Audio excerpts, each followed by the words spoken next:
Pihak kepolisian bohongi keluarga pelaku narkoba bernama Dul Qosim atau Deka, umur 38 tahun yang tewas usai dianiaya 9 polisi. Adapun pihak polisi menyampaikan bahwa Dul Qosim meninggal lantaran kecelakaan. Adapun anggota polisi yang datang untuk mengabarkan keluarga bahwa Dul Qosim ditemukan sudah tak bernyawa di dasar jurang. Pihak polisi menyampaikan jika Dul Qosim meninggal dunia karena mengalami kecelakaan di Bandung. Tahu-taunya dikasih tahu petugas polsek setempat bahwa Dul Qosim kecelakaan dan posisinya ada di Bandung gitu aja, kata Sopon Yono selaku Ketua RW 11 Kelurahan Tugu Utara, Koja, Jakarta. Petugas kepolisian sempat ke saya memberitahukan kecelakaan di Bandung, sambungnya. Ia juga mengatakan bahwa kedatangan sejumlah polisi itu sesaat setelah jenazah Dul Qosim ditemukan di jurang wilayah Bandung pada Senin 24 Juli 2023 lalu. Namun, belakangan diketahui Polda Metro Jaya telah menetapkan 7 polisi dari Direktorat Reserse Narkoba Polda Metro sebagai tersangka dugaan penganiayaan terhadap Dul Qosim atau Deka. Sudah ditetapkan tersangka dan sudah ditahan, kata Direktur Reserse Kriminal Umum Polda Metro Jaya Kombes Hengki Haryadi.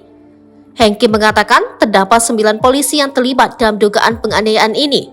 7 diantaranya ditetapkan sebagai tersangka yakni AB, AJ, RP, FE, JA, EP, dan YP.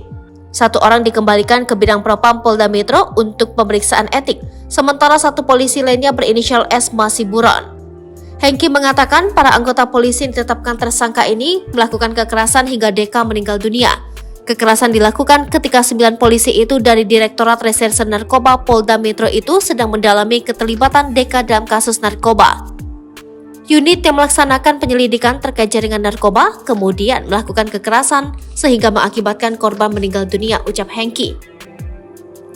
Tewasnya pelaku narkoba bernama Dul Qosim atau Deka yang tewas usai ditangkap anggota Polda Metro Jaya masih menyisakan tanda tanya.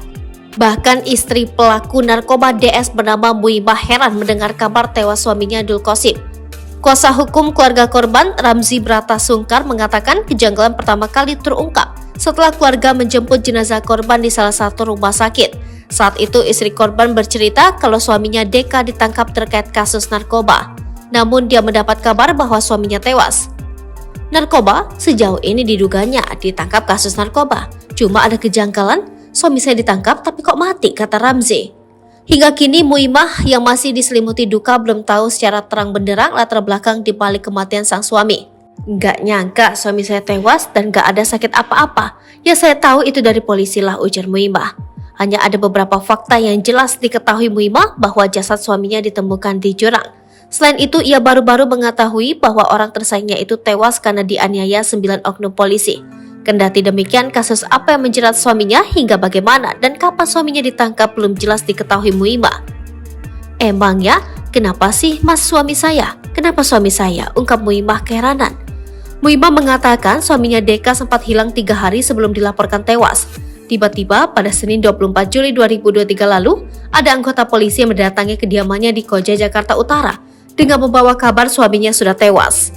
Muimah pun membenarkan bahwa suaminya tewas dianiaya polisi dan jasadnya ditemukan di dasar jurang di wilayah Bandung, Jawa Barat. Saya sempat gak ketemu suami saya 3 hari. Saya carilah namanya suaminya, saya cariin, ucapnya. Ya betul, sama itu pungkasnya.